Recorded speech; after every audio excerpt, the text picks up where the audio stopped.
तो बड़ी खबर आई पाकिस्तान में होने वाले चुनाव से जुड़ी। सूत्रों का दावा है कि पाकिस्तान में आतंकी संगठन लश्कर तैयबा के मुखिया हाफिज सईद का बेटा तलहा सईद चुनाव लड़ेगा। मतलब पाकिस्तान में भी अफगानिस्तान की तरह ही सत्ता की बागडोर आतंकियों के हाथ में आ सकती है। जानकारी के मुताबिक लश्कर के सरगना हाफिज सईद के बेटे तलहा सईद ने इसके लिए तैयारी भी शुरू कर दी है। पाकिस्तान में अगले साल चुनाव होने हैं। सूत्रों का दावा है कि लश्कर का नंबर 2 आतंकी तलहा सईद इस चुनाव में ताल ठोकने की पूरी तैयारी कर चुका है। तलहा सईद को भारत ने 2 साल पहले ही आतंकी घोषित किया है और अब खबर है कि पाकिस्तान में अगले साल होने वाले चुनावों में लश्कर का ये खूंखार आतंकी हिस्सा ले सकता है। मतलब पाकिस्तान भी अपने पड़ोसी अफगानिस्तान की राह पर चल पड़ा, जहां सरकार चलाने का काम आतंकी करते हैं। और सूत्रों के मुताबिक अब लश्कर का नंबर 2 आतंकी तलहा सईद भी पाकिस्तान में मंत्री बनने की तैयारी में है। जानकारी के मुताबिक लश्कर तैयबा के चीफ हाफिज सईद के बेटे तलहा सईद ने यह ऐलान किया है कि वो अपनी पार्टी अल्लाहू अकबर तहरीक की तरफ से चुनाव लड़ेगा। और खबर तो ये भी है कि उसने अपना चुनाव प्रचार अभियान भी शुरू कर दिया है और वो अभी से लोगों से वोट मांगने के लिए उनके बीच पहुंचने लगा है, जिससे जुड़ा एक वीडियो भी सामने आया जिसमें आतंकी हाफिज सईद का बेटा तलहा सईद कुछ लोगों के बीच नजर आया। इस वीडियो में वो लोग तलहा सईद को माला पहनाते दिखाई दिए। सूत्रों के मुताबिक ये वीडियो पाकिस्तान के सरगोधा का बताया गया, जहाँ से तलहा सईद पिछले चुनाव में भी खड़ा हुआ था। हालांकि 2018 में हुए चुनाव में उसे हार का सामना करना पड़ा था। तलहा सईद पाकिस्तान में बैठे भारत के सबसे बड़े दुश्मन हाफिज सईद का बेटा है।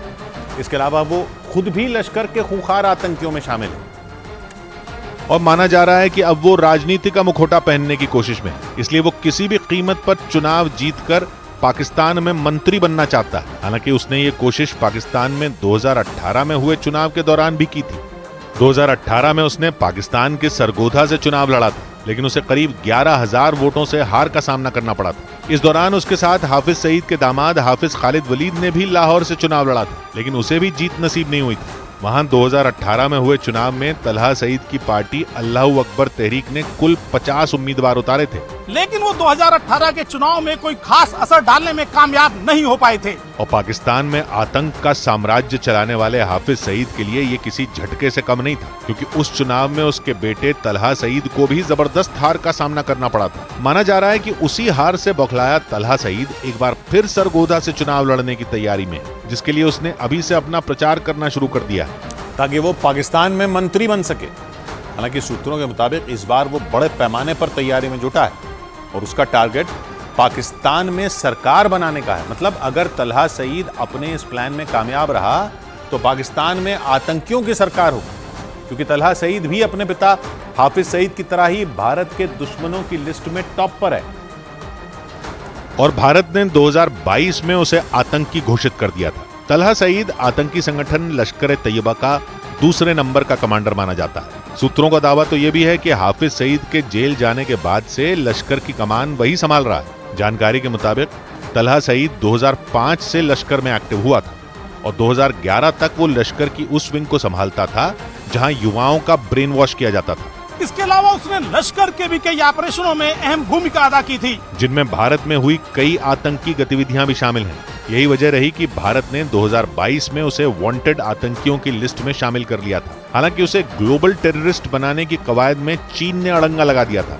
और माना जा रहा है कि दुनिया के सामने अपने बेटे की छवि सुधारने के लिए ही मुंबई हमलों के मास्टरमाइंड हाफिज सईद ने उसे चुनावी मैदान में उतारने का फैसला कर लिया। आरोप है कि पाकिस्तान की जेल में बंद आतंकी हाफिज सईद ही पर्दे के पीछे से तलहा सईद को मंत्री बनाने की प्लानिंग में लगा हुआ है, ताकि पाकिस्तान की सरकार में उसका सीधा दखल हो सके। क्योंकि पिछले कुछ साल में दुनिया के सामने अपनी इज्जत बचाने के लिए पाकिस्तान ने लश्कर समेत कई आतंकी संगठनों पर नकेल कसने का काम किया। कम से कम पाकिस्तान ने तो यही दावा किया कि उसने अपने यहाँ आतंकी गतिविधियों को हवा देने वाले लोगों को जेल में डालकर एक कड़ा संदेश देने की कोशिश की। लेकिन आरोप है कि जेल में बंद होने के बावजूद हाफिज सईद ही लश्कर से जुड़े तमाम फैसले ले रहा है और उन्हें जमीन पर उतारने का काम उसने अपने बेटे तलहा सईद को सौंपा। इसी वजह से यह माना जा रहा है कि तलहा सईद को भी दोबारा चुनावी मैदान में उतारना उसकी ही प्लानिंग का हिस्सा है, ताकि वो तलहा सईद की छवि सुधारने के साथ ही पाकिस्तान की सरकार में भी अपना सिक्का जमा सके।